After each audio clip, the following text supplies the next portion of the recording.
So what about HE 1523? What's exciting? A red giant star. Yes. That's another one of your babies. Yes. 13.2 billion years old.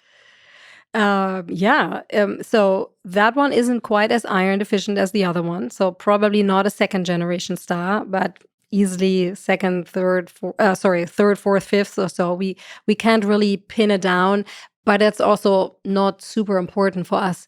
What is important is that star has a very different chemical composition in a sense that, yes, we have all the elements up to iron there. They have sort of normal ratios, which means kind of the same as most other old stars and not too different from the sun, or at least, different in quantifiable ways. But it has this huge overload of very heavy elements. And what was so nice about that star in particular was that I could measure the thorium and the uranium abundance. Mm-hmm. And again, that was the second of its kind. But the uranium abundance was could be more well determined, so we had a better grasp on that. Now, why are thorium and uranium interesting? They are radioactive elements. Mm-hmm. They decay. Thorium has a half-life of 14 billion years, I believe, and uranium of 4.7. Which, to folks on us on Earth is a really long time, but those kind of timelines are really good when you want to explore the early universe. So there are two questions now that kind of come to mind. Where do these elements come from? Mm-hmm. And what do they tell us, right? And these, as we know, these heavy elements are made in a specific process. It's a neutron capture process, usually referred to as the R process, for rapid neutron capture process. We talked about seed nuclei before, right? So we still don't exactly know where this process can occur. So you have, let's say, a lone iron atom somewhere, and it is in an environment where you have a strong neutron flux. Mm-hmm. Which means there must be lots of neutrons around. And again, when we talk about the site, we can surmise and ponder where that might be the case. But you have this iron atom and you bombard it with neutrons and you do it incredibly fast. Now, what happens in the process? That iron atom, you collect lots of neutrons, it becomes really big and unstable. So it's a heavy neutron-rich nucleus that wants to decay because it's not stable. It's way too big. And so let's say you add only one neutron to it. That would already make it unstable. So it has a characteristic decay time that's called the beta decay time scale. So it will decay to a stable nucleus. So the neutron will convert to a proton and that makes it stable. If you bombard lots and lots and lots of neutrons onto that seed nucleus within that time scale of the beta decay, that's how you get to this huge, fat, neutron-rich nucleus that then wants to decay, right? So the rapid process is you have your seed nuclei, they get bombarded, you create these really heavy neutron-rich nuclei. They're heavier than uranium even. Mm-hmm. The neutron flux stops, and then all these heavy nuclei, they decay. Mm-hmm. And they make all these stable isotopes that we know of, all the way up to thorium and uranium. So that rapid nuclei decay is what creates all the fun Correct. stuff. And the whole thing is done within 2 seconds. So just to add to the rapid here, in literally the snapping on my hand, it's all there.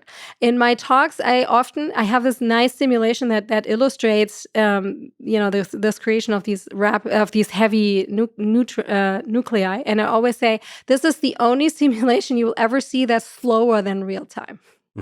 Because in astronomy, we show, this is how a galaxy forms, 13 billion years in 30 seconds. Yeah. Really short, right? This is the opposite. Me showing you this, the elements are already long made. So where and when does this happen? Does this process happen? So you need the strong neutron flux. Mm-hmm. That's the clumping of the neutrons. Yes. That's right. And so there are not that many options, right? So where do you find lots of neutrons in the universe? So it's like neutron stars, right? Neutron stars form in the making of supernovae, of the explosions.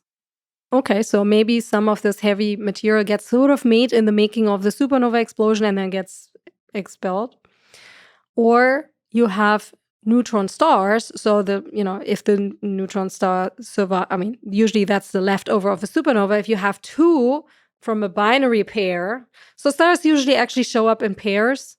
And so it's not too unusual to create a pair of neutron stars that will still orbit each other after both of their progenitor stars have exploded.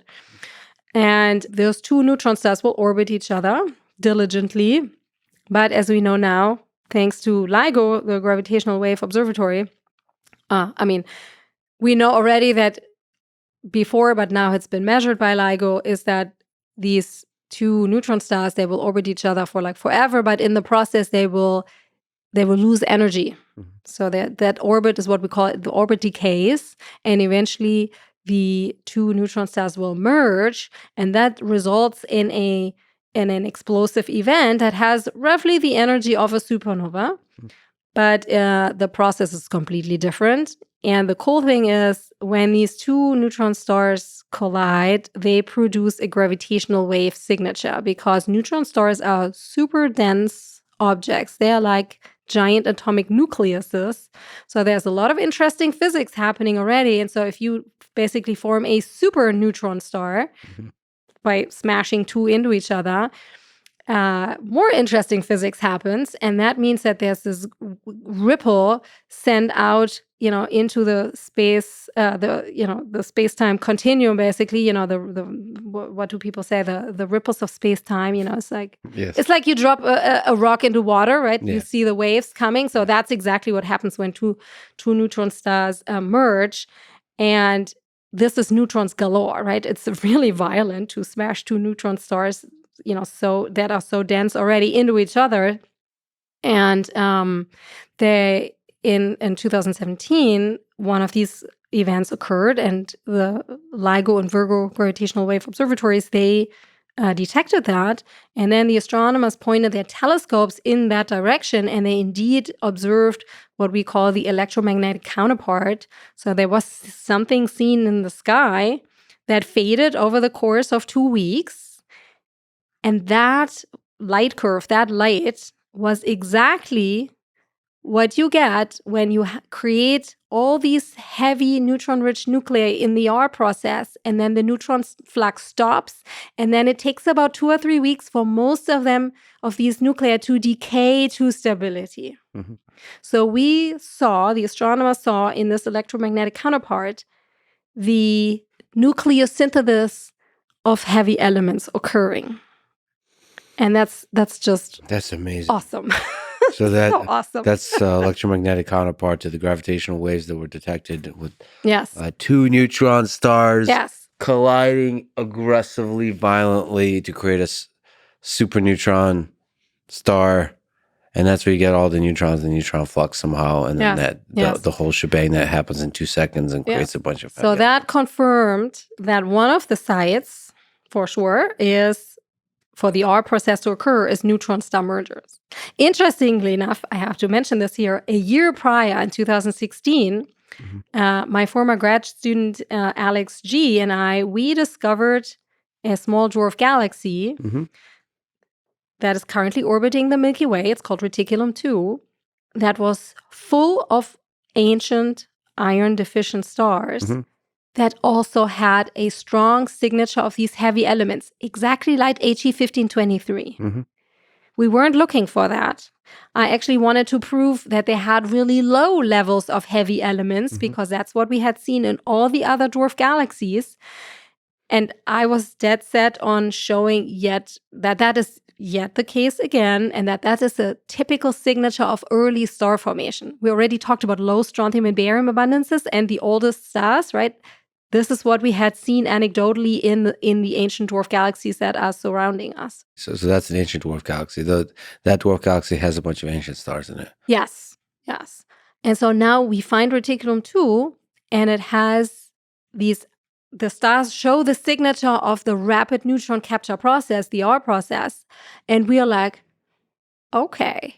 These stars are located in a dwarf galaxy right now. We have environmental information. They are not lost in the galaxy where we don't know where they actually came from. No, we know these stars were formed in that galaxy because they're still in it.